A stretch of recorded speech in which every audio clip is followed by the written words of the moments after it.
All right, so this is going to be a different type of video than what I normally do.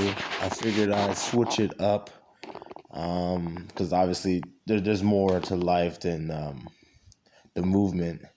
In our day to day, we can't just totally be consumed and 100% focus on that. And also, not only that, there's more nuance to life, and there's greater things that test people's their morals and the principles that they live by.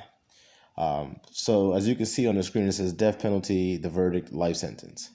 So they had this case study.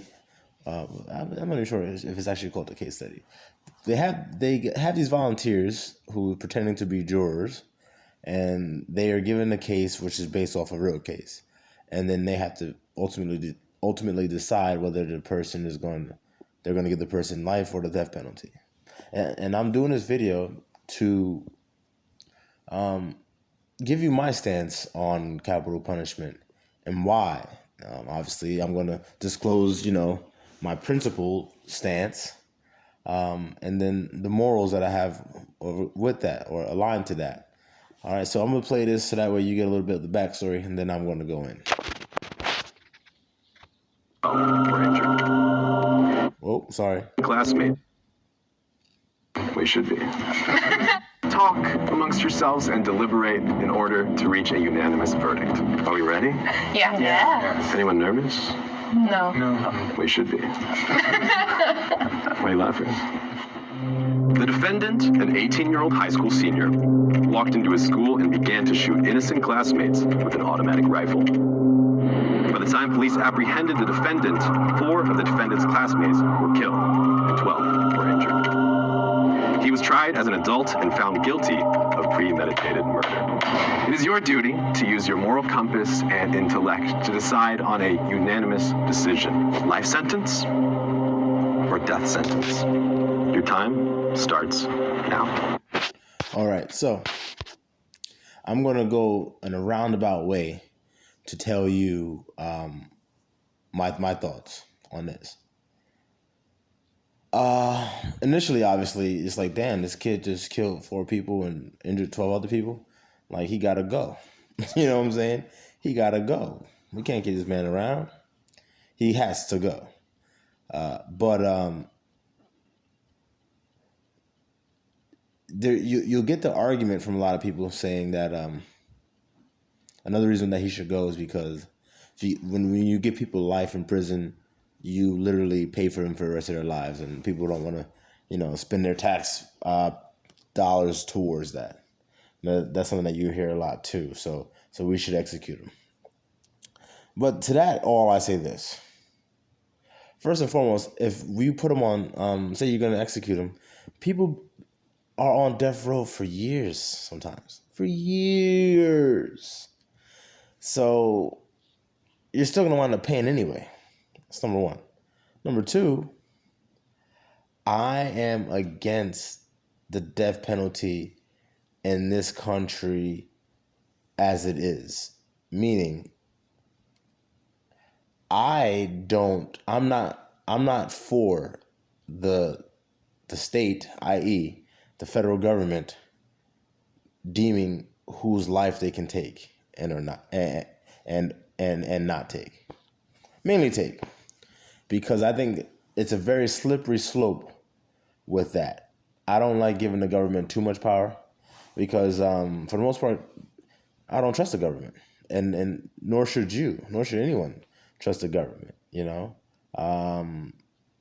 Governments are corrupt as hell. Look around. And that's nothing new. There's been corrupt governments dating back to antiquity. So no, I'm not cool with giving them that level of power. So my principal stance is, yes, I do think that person should die for what they did. But I don't think that the government, the state should have that power to do that. Now, if that dude was out there shooting and then somebody else came up with a gun and took that motherfucker out, I'm more than cool with that. I'm cool with that, man. But once that person gets apprehended and taken into custody, I'm not for the country killing that person. Yeah, that's pretty much it, man. It's not much more outside of that. That's my principled stance. I'm against government having that much power. So if I was a senator and I had a bill coming and I was able to vote on it, whether or not for the death penalty, I would vote against it not because I don't think these people should be killed or deserve to die for their actions. No, because I do believe they should die. But my belief or my beliefs against the government having that much authority over the lives of us usurps that.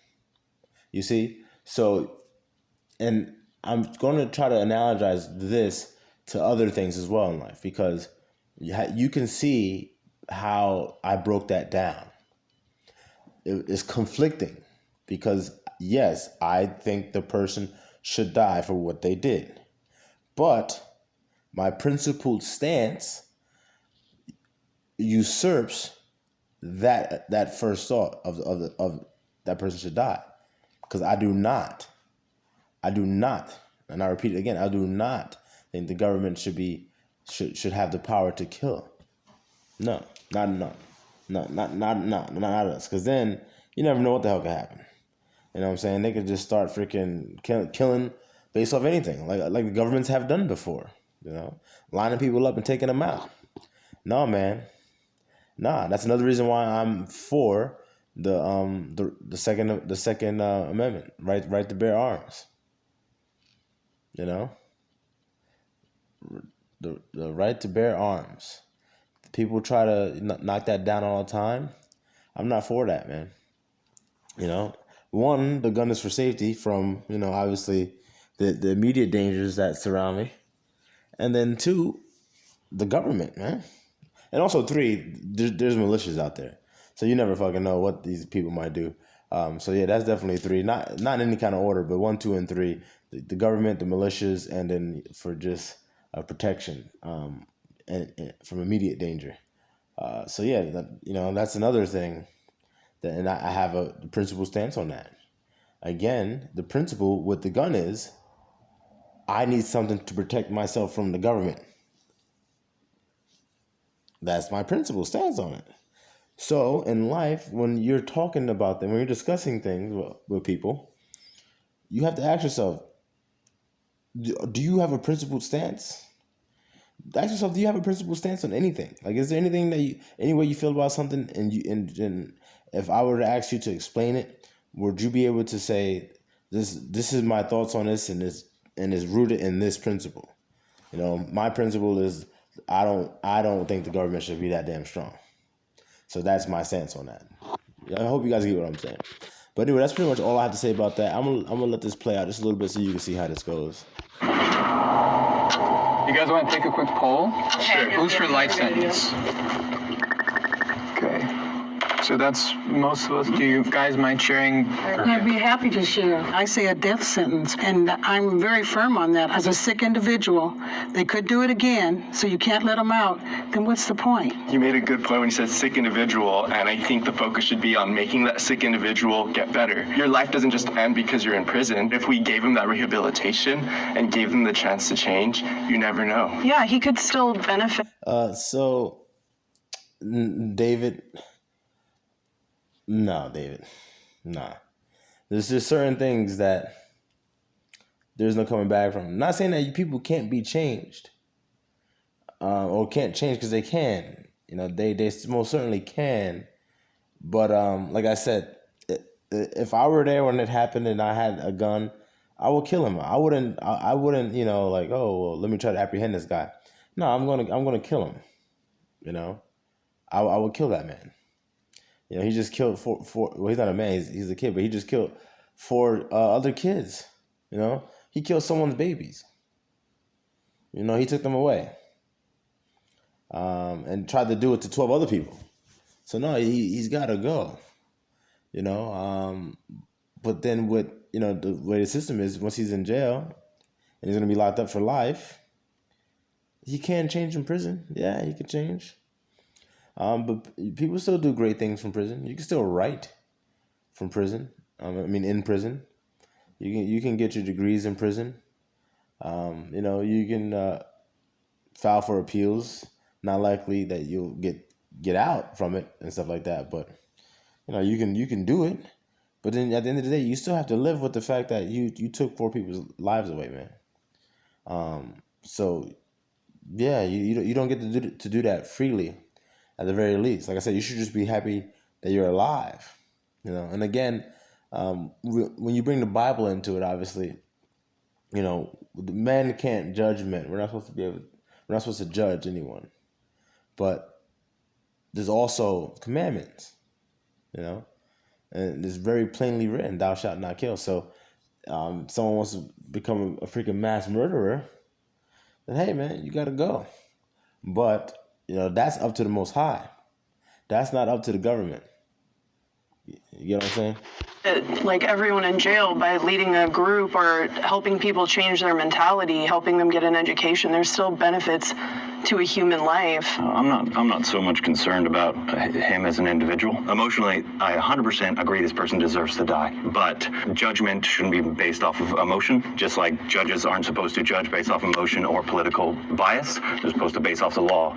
And it actually costs more to put somebody on the death penalty than to put them in jail for life. I grew up in Texas. I was brought up very pro-death penalty. And then when you start thinking about it, if you're putting somebody to death, it includes all these factors. After hearing a lot of everyone else's opinions, I'm starting to sway into that direction. But I would still say I'm kind of in the camp of capital punishment.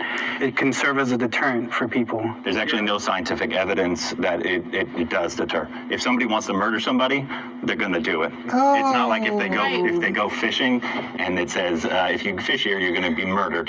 That's a deterrent. When you look at other countries compared to our country, as far as mass murders, as far as group killings, it far outweighs any other country. And you know why? Because other countries have public executions. They will take your life. Even for selling drugs, they can take your life.